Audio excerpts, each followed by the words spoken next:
Olá pessoal, esse vídeo é um extra, tá? Esse vídeo eu quero explicar um pouco mais sobre um outro movimento que aconteceu durante a Reforma Protestante, que normalmente não é estudado nos livros, mas que faz muito sentido para mim e para a escola na qual eu trabalho, né, que é o movimento dos Anabatistas, ou também conhecido como o movimento que dá origem aos Menonitas. Né? Então vou explicar um pouco mais nesse vídeo aqui, né? Então só lembrando que esse vídeo aqui que eu estou gravando aqui, ele é um complemento, ele é um extra a respeito desse assunto todo, beleza? Então vamos lá.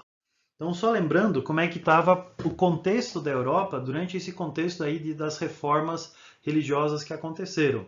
Né? E com todos os questionamentos de Martinho Lutero, de Calvino, de Henrique VIII, a gente tem um grande cisma que acontece na crença, tanto na política como na religião da Europa. Né? E essa divisão, ela separa a Europa entre aqueles que são católicos e aqueles que são protestantes.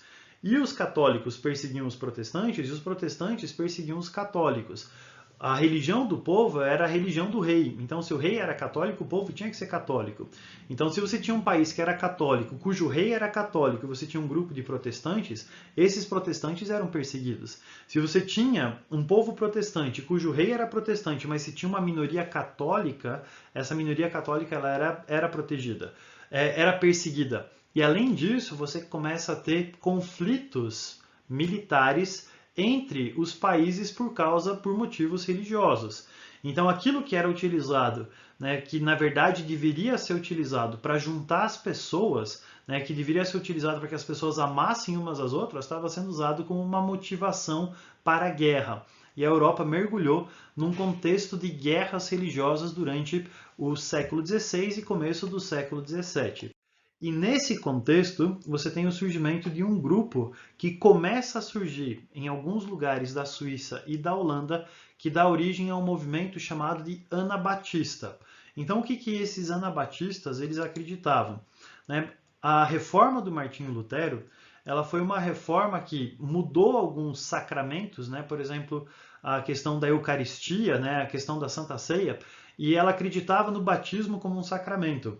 Só que o batismo ele continuava a ser um batismo infantil. Por que isso aconteceu? Durante a Idade Média, as pessoas começaram a batizar as crianças, porque como a expectativa de vida era muito baixa e as crianças, a taxa de mortalidade infantil era muito alta, se batizava as crianças por garantia. Então você começava com o batismo infantil, a pessoa ela era batizada, porque caso ela morresse e a chance dela morrer era de praticamente 50%, caso ela morresse, ela tinha a garantia de que ela iria para o céu porque ela já tinha sido batizada. E então você batizava a criança e mais tarde você tinha a confirmação dessa fé.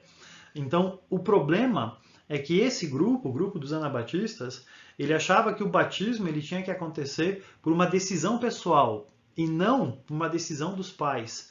Então eles eram contra o batismo infantil. Então o batismo infantil, que era feito por católicos, também era feito pelos luteranos.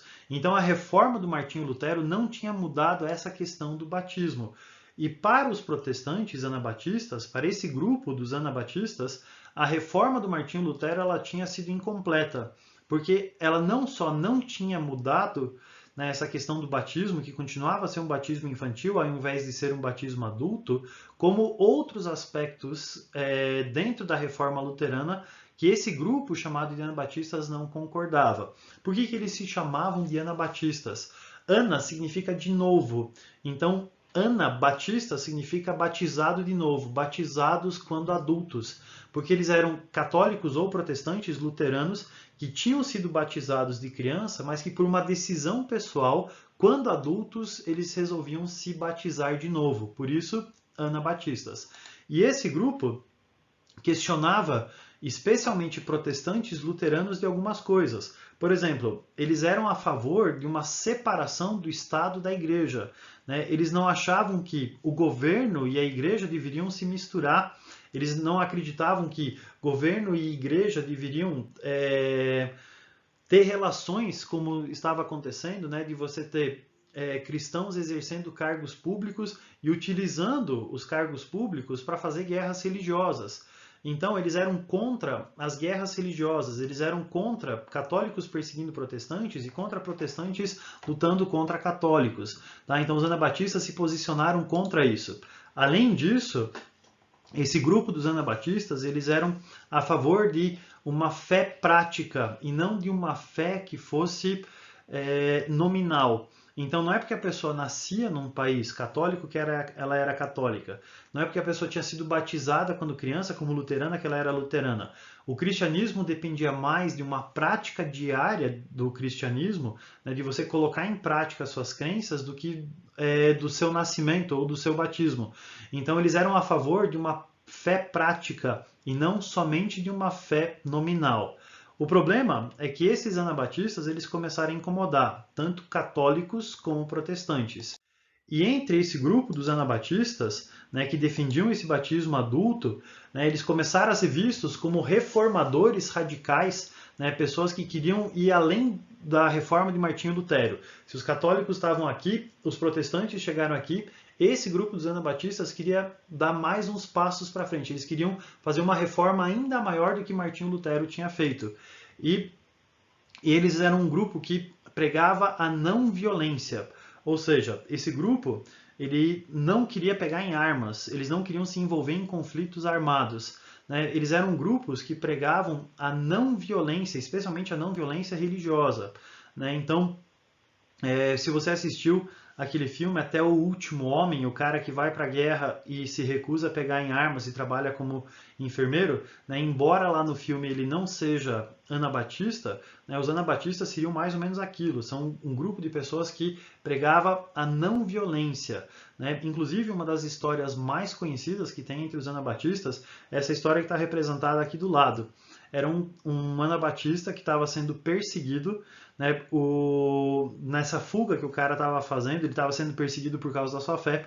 Nessa fuga que ele estava fazendo, ele acaba indo por cima de um lago congelado. Quando ele estava em cima do lago congelado, o seu perseguidor ele acaba caindo e afundando na água gelada. Ele vendo que o seu perseguidor estava se afogando, ele volta e ajuda o seu perseguidor a sair da água. Né? E quando ele faz isso, ele acaba sendo preso e depois ele acaba sendo condenado à morte por causa da sua crença, por causa da sua fé.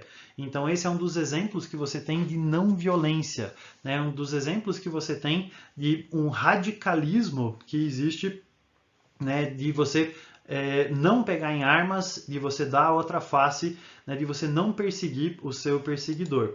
E entre esses nomes, né, dessa reforma anabatista, um dos mais conhecidos é esse sujeito que aparece lá em cima, né, o nome dele é Menno Simons. Menno Simons, ele era um clérigo católico que nasceu lá na Holanda, numa cidade chamada de Witmarsum, ou Witmarsum, né, e ele vai se envolver com esse movimento dos anabatistas, ele vai ser um dos líderes desse movimento anabatistas, tanto que os seguidores de Menno Simons, mais tarde, eles acabam sendo chamados de menonitas. Né? E por que esse assunto é tão importante para mim, ou por que esse assunto é especial para mim?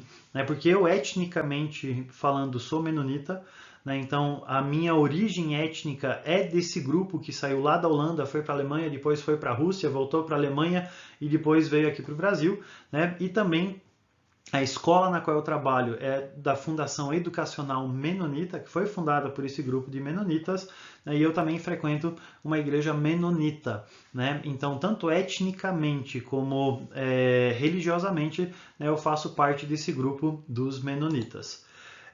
O problema dos menonitas é o seguinte, né? Os menonitas eles eram perseguidos dos dois lados.